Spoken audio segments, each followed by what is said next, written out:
The broadcast is now starting. All attendees are in listen-only mode. Good morning, everyone. Welcome to our webinar, 12 Tips to Improve Your Sales. We are going to be hearing from our very own Steve Waltz today. Now, before we get started, just a couple pieces of housekeeping. Of course, we record this and every webinar we do. So if you want to watch this presentation again, or if you want someone in your organization to see it, all you have to do is go to our website, innovia.com. It'll be up there by the end of the day. And of course, if you have any questions, type them right into the question box. I will get them called out and answered for you. So without further ado, Steve, we will turn it right over to you. Thank you, Abby. Good morning, everyone. My name is Steve Waltz, and I'm with the engagement team here at Innovia Consulting. I help people understand the principles and human nature side of selling. You know how you have some people that go into a sales opportunity with no plan? I help them put a plan together and understand that selling is a planned process. By implementing a playbook, they can improve their sales dramatically. In this presentation, I'm going to show you 12 tips that you can use immediately that will lead to improving your closing rates, improving your overall customer satisfaction experience, and getting more sales. Forrester research has shown by having a consistent sales training program and coaching, companies have higher closing rates, less turnover in their sales force, and increased sales. This program is designed to give you a basic understanding of some key principles for having a better sales experience and help guide you for future sales training needs. It's not a sales training program on closing, on pure selling. It's really to give you some ideas and tips to formulate so you can provide future training down the road. So we'll go ahead and get started, but a couple questions I'd like to ask you up front are, number one, how do you view yourself as a salesperson? And the second question is, how do you think others view you as a salesperson? In this country we live in, the salesperson is at the lower end of the social economic scale as far as how people view them. In a lot of countries overseas, it's the opposite. The salesperson is considered at a high level. And I'm hopeful after the end of the program, you'll realize what value you bring, not only for your company, but what you bring for your customers and prospects. So, tips. And the first tip I have for you is you need to understand that everybody sells. And what I mean by that, there's an old adage, the sales team isn't the company, but the company is a sales team. And what I mean by that is anybody that really touches a customer really, in essence, can affect sales. I really enjoy it when people come up to me and say, I'm not a salesperson, I don't know how to sell. And I usually like to respond back, well, if you're married, you had to sell your spouse on spending the rest of their life with you. If you're employed, you had to sell your employer on hiring you. And in this ad, what I have here is that you might work with the customer and sell them the product, but if you can't deliver it correctly, if you can't bill for it correctly, it's really not going to benefit the company. So you have other departments in the company like CSO, customer service organizations, service consultants.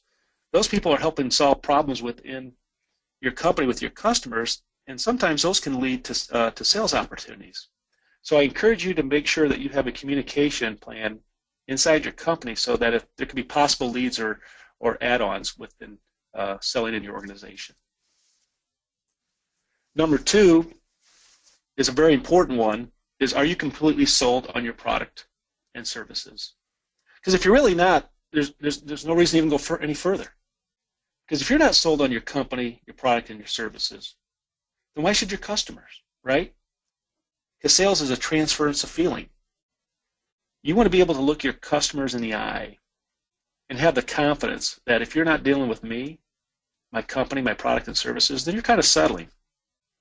And no one really wants to settle, I guess, unless you're that customer, the settlers for the DirecTV. But outside of those people want to deal with a winner. They want to deal with a company that's confident in what they're doing and where they're going.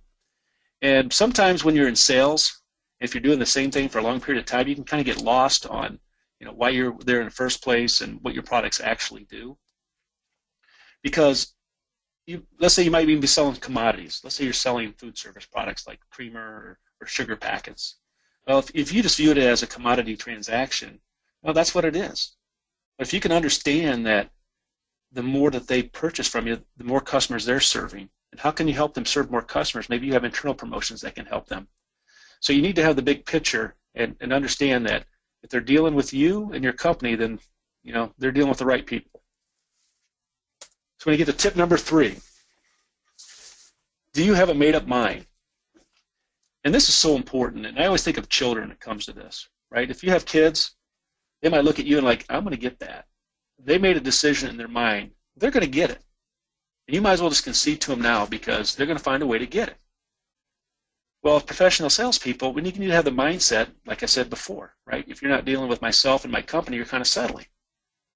But when you have the strong belief and you know that you have the right products and services that can help meet the needs for your customers, and you have a made-up mind, that's a very powerful statement.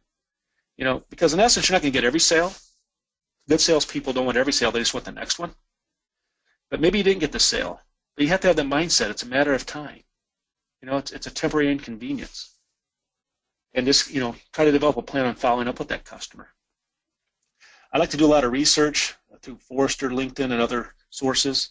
And if you Google and find out what is one of the top attributes for a top salesperson, and it says to get to the highest level, a positive attitude is number 1. Because people want to deal with somebody that's confident. They want to deal with someone that has a positive attitude. So that leads us to tip number 4. This is what can take a salesperson to the next level. You need to be a master of asking questions. We have a lot of people that like to tell about their products and about their services and how great they are. And they tend to miss opportunities because they're not asking the right questions. Because when you learn to ask the right questions, the customer will tell you how to sell them. And it's not manipulative. It's actually good for both parties because the customer, when asked the right questions, will kind of think about what they're really wanting to do. They have to put thought into the process. And then another adage you need to know is that as a salesperson, when we say it, it may be true, but when the customer says it, it must be true. That's one of the powers of asking a question, is because the customer, like I said earlier, has to put the thought into the process, and then they're speaking it. So they have more ownership of it. And that's a great thing for both parties because now they're kind of clarifying what they're looking for and what they need. Because there's a lot of fear in making wrong decisions. So when you can learn to be a master of asking questions, the customers will tell you how to lead them. Tip number 5. We have all heard, we got to sell value. Well, we also need to understand what is the value proposition. Because price can be irrelevant. I was always amazed if somebody says, well, I want to spend $20,000, let's say, on a car. So what you're saying is that if the car doesn't do exactly what you want, you're not going to spend an extra $1,000. I mean, some people have ideas and reasons where the numbers come from. But sometimes when they do that, they kind of get lost in maybe they could spend a little bit more to get more down the road. So you need to understand that the value of the product or service needs to exceed the money. So if you're selling a $20,000 automobile and you only created $10,000 worth of value, it's going to be hard to sell that. But if you can create over $20,000 worth of value to help the customer make their decision, then you have a better chance of getting the sale. One of the things you can do is help the customer understand the value of your product or service. They really need that help. It's something that people want to understand. What do your products and services do? What value does it bring? Can you quantify that? Can you give an ROI over a certain period of time? That is very important. Do they know by investing more now, it'll give a bigger ROI down the road? And the example I have here is tires. And I want you to think you've had a car for about maybe 5 or 6 years, and you decide you want to give that car to your son or your daughter that just started driving. But the tires are kind of bald. So you see an ad in the paper for $200 to get 4 tires installed. So you go to the tire place, and then you show the ad to the clerk. Clerk A says, oh, we can do that for you. Why do you have a seat? And you say, great. Well, then you go back and have the same experience, and you get Clerk B that says, well, can you tell me what you're going to use the car for? Well, you explain to them that you're going to give the car to your kids, and that you've had it 6 years, you want it to last 6 more years. Well, the clerk says to you, well, this is for 30,000-mile tires. If you invest $100 more, I can get you tires that have 60,000 miles on it. So here you are investing 50% more money, but getting 100% ROI on your car, on your tires. So that's how you help somebody understand the value of that. One more example I like to use is the old sell me the pen example. Some people will use this during job interviews, but this kind of reinforces the 80-20 rule. And the reason I put this on there is that 80% of the salespeople will tell people about the pen. Well, let me tell you about this pen. It writes smooth. It has a push button on it. It has this little clipper thing here, and it's a great value, great deal. What do you think? Well, the 20%, the salespeople, will ask the customer, tell me what you're looking for in a pen. Customer might say, well, I'm looking for something that writes smooth, the ink will last a long time, and I don't want to spend a lot of money on it. Oh, anything else? Well, yeah, I deal a lot with customers. I want it to look good and professional, and I think that's about it. Well, great. Well, let me tell you about this pen I have. I think it can meet your needs. We get back to what I talked about earlier. The customer will tell you how to sell them versus being told. This leads us into tip number 6, telling versus selling. In the 30 years I've been doing this, I've had the benefit of being a sales trainer. I've been able to work with many salespeople on calls, and I've had companies that invested thousands of dollars into their salespeople. And for some reason, a majority of the salespeople like to tell. They put all this time and equity into a PowerPoint presentation. They're practicing their presentation skills. They do this wonderful presentation, and at the end of the presentation, they say, what do you think? Oh, I liked it. Oh, okay, well, we'll see you later. Well, we have great products and services. We love telling them, but you're not engaging the customer. Selling we're talking about earlier. Tell me what you're looking for, right? You need to move from telling into selling. And when you move the presentation to selling, great things happen. You obviously need to go over the bullet points of your product. You need to review your services with them and your terms. But you also need to get interaction from the customers and asking them what they think and affirmation. And then you need to, once you get the information you think where you're ready to go to the next step, you move into closing. Now, I'm not going to spend a lot of time getting into closing here. That's a separate presentation. But a lot of salespeople don't like to ask for the business in fear that the customer is going to say no. And it's kind of silly if you think about it, right? But closing is not just, I got to get the sale and close right now. It's actually closing for a next step.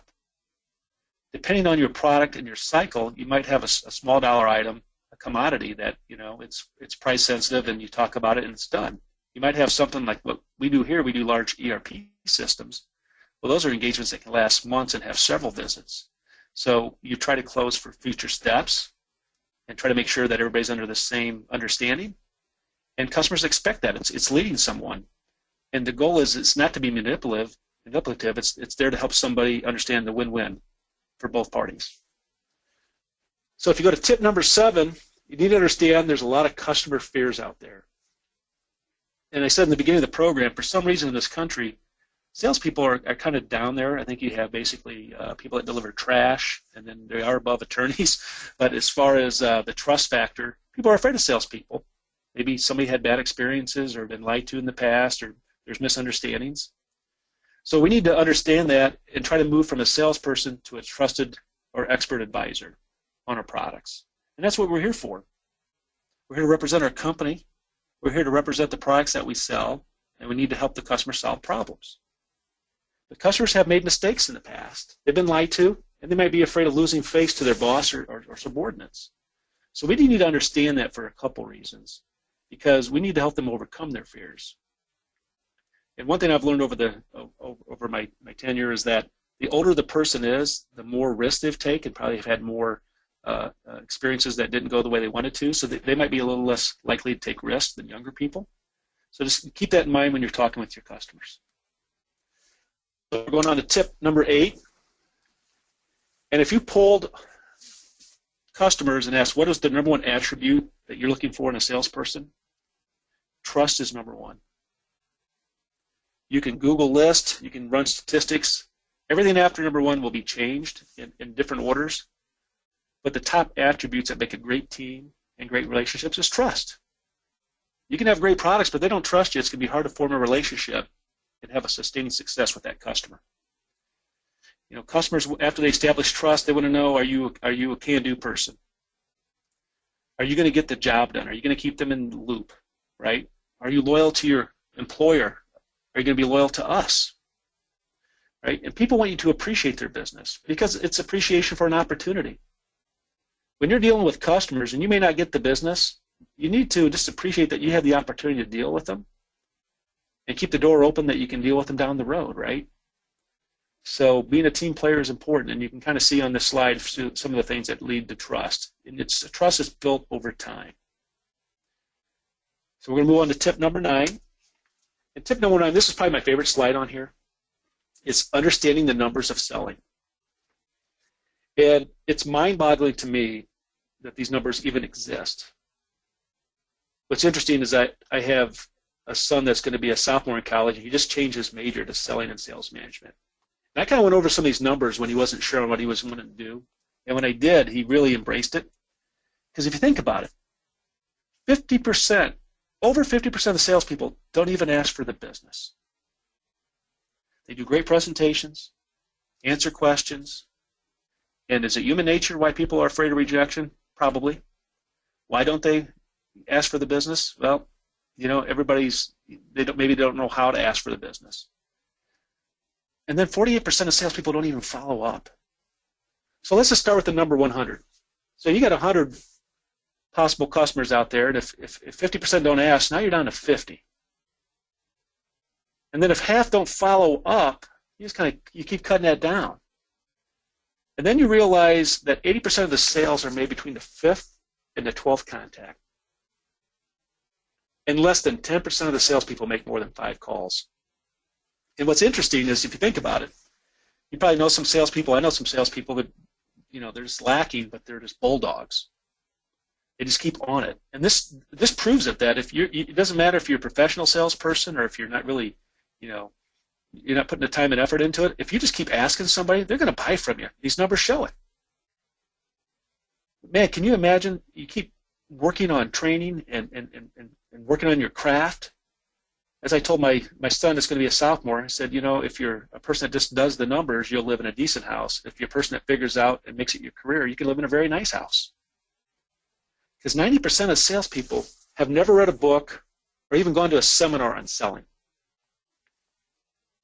I spent 25 years in the healthcare industry, and you had people that were clinical people that had to keep up their licenses. My wife's a teacher. She has to keep on her license and have continued education just to be top of their game. And here's 90% of the salespeople have never even read a book or tried to do anything to improve. And they're representing their companies. That's mind-boggling. And 2/3 of the salespeople don't have a playbook. They just wing it. Maybe they were told when they were in high school, hey, you got a great personality, you should sell. But in this case, it's not just the issue of the salesperson, it's the issue of the organization. Because a lot of organizations will show somebody how to fill out a form or maybe how to do things. Here's a list of potential customers, go get them. Now then, shame on them if that's the case, because pretty much as far as I'm aware is that unless a product's sold, nothing happens. So it's very imperative that the salespeople within the organization have a consistent training program, which leads to the next slide. You need to understand human nature and how it relates to selling. And I think the more you understand about human behavior, the better career you can have as a salesperson, because as a salesperson, you know, you see it all. And the first law of human nature is you need to understand the law of reciprocity. You need to understand that if you do something nice for somebody, it's human nature that they want to do something nice for you. It's to be fair, right? You want to reciprocate with somebody. Let's say somebody takes you out for a nice dinner. You want to take that person out for a nice dinner. That was kind of out of their way, right? You even have emotional. Maybe you talked to somebody for 2 hours that was kind of down on their luck. Well, you helped them out. They want to pay you back. But you also need to understand that if you do something wrong to somebody, betray them, or upset them, they want to be fair. So they want to even the score. So it kind of works both ways. And the reason I wanted to bring that up is that, let's say you do something great for a customer, maybe something good happens. But also, if a bad experience happens inside your company, then deep down they're like, wait a second, this needs to be fixed because this isn't fair. So you need to keep that in mind. Another law of human nature is that people are attracted by solutions to their problems. A successful team are people that bring solutions to problems. But it always seems that there's always somebody that brings a problem to the problems, right? And that person seems to turn off the other ones because they just give you reasons not to. You know, there's too much risk involved. Another law of human nature is people forget. And I think that was one of the hardest things I had to deal with when I started my career in selling. You would call somebody, and a month would go by, then you don't hear from them. Then all of a sudden they call you back and they want you to start on what you were talking about a month ago, like it was yesterday. Then you follow up and then you don't hear from them for a week or two, and then you kind of go on. So it's kind of like people do forget, you know, and we tend to forget about salespeople. It's not about us, it's about them, and it's about their time frame. You cannot take it personal.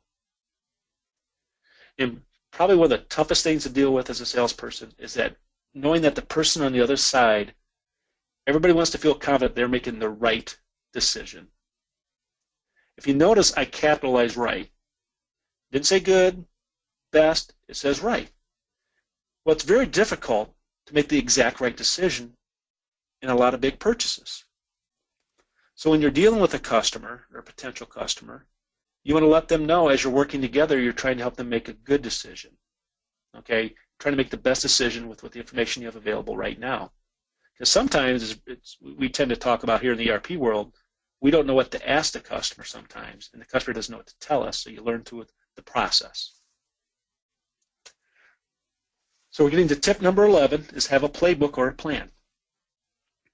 And what I mean by that is, does your company have a sales training program?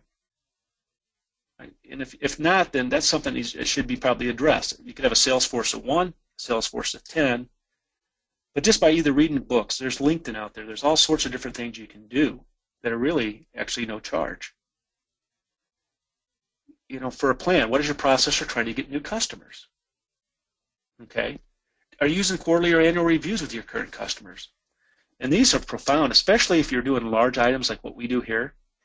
It's kind of a scorecard for both. You know, when you can hold each other accountable for steps in the process, if it's like a long-term relationship that you're dealing with, both parties win. You know, and your quarterly and annual review can help bring that out with your current customers. You know, do you need some sort of scripting? You know, is what you sell intense? Do you have, are you using CRM, you know, within your system, relationship management? You know, what type of accountability do you have? And what I put down here is, do you know who to go to? What a lot of people that aren't in sales don't understand is that you're kind of working for the customer, but you're also working for your company. Because there's the thing that you don't want to do is you're talking with the customer, and you're like, well, we've never done that, we can't help you. Then you find out a month later, oh, we can do that. You never asked. So you're kind of a go-between. So understanding who might be good to talk about certain things internally will help you profoundly in your sales career.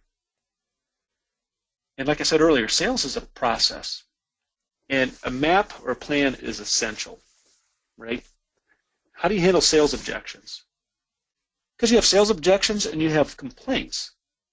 And what I mean by that, a complaint is, if you think about it, like you're talking with a friend, hey, the weather's been kind of crazy. You're right. Oh, the stock market's been kind of crazy. You're right. Oh, your price is too high.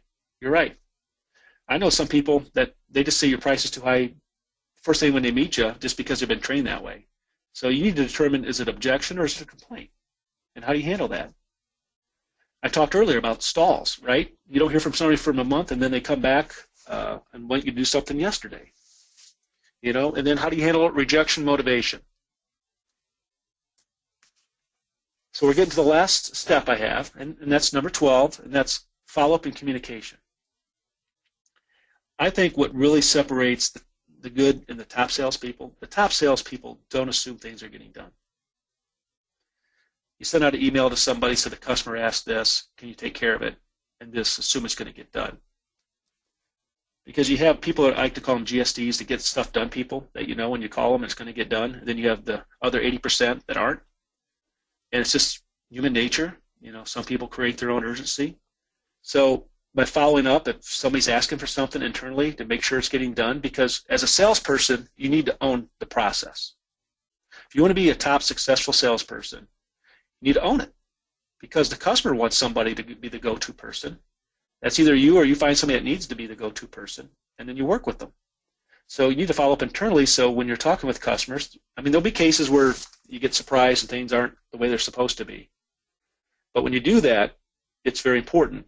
And that leads to the next step, is you got to keep the customer in the loop of the progression. If it's Monday and you tell somebody you're going to have it by Wednesday and you find out on Tuesday it's not, you don't wait till Wednesday. You just let the customer know, hey, I just want to let you know we're not going to be able to have it done for you by Wednesday. We're looking at this. I'll get back with you as soon as I know. If there's an issue, let me know. The customer deserves that, right? It's professional courtesy. And then when you do sell, when the customer agrees to buy, purchase, invest in your product or service, it takes on a new and important step, which is called customer service. Now, the handoff to customer service needs to have a process. Because if you, like I said earlier, if you sell it, it doesn't really matter if you can't deliver it, bill for it correctly, service it correctly. It needs to flow, and customer service is key. And that's where you're going to get repeat business. When you do what you say you're going to do and be able to follow up. So I put a bonus slide in here. My wife's a teacher, and she always puts a bonus question on here. And being a consulting company, what I wanted to do was to bring up to where, do you use your data to dominate your space? Or how can you? We deal with ERP systems. There's all this data sitting out there. How are you using it? Are you using your CRM? Are you creating sales campaigns? You have all the social media out there. Are you using LinkedIn? Are you using Twitter? There's social listening now. Power BI, fastest growing technology groups out there. How do you take that data and create dashboards and then monitor and then understand how to gain more sales? Are you using your website? These are things at Innovia that we can help you with at our account team. Because things that we do offer here at Innovia is additional training for our customers. We have account managers and they do offer coaching. We're able to help with presenting skills if you have some newer salespeople and you're getting more involved with presentations. We have a separate training program on how to improve your closing skills. And ride-alongs. If you need somebody to ride along with you, help you out, and understand how you can take that information and use your CRM to improve sales, we'll be more than happy to help you with that. And what I like to always offer up, there's a saying from my old mentor, Zig Ziglar. And Zig said, when you're ripe, you rot, and when you're green, you grow. You listen to this program means you want to grow as a sales professional. So with that, I'm going to go ahead and open it up for questions. Well, Steve, you were so eloquent at this point, we do not have any questions. Okay, well, I thank everybody for joining and being part of the webinar, and feel free to reach out. Thanks so much, Steve, and we look forward to seeing everybody on our next webinar.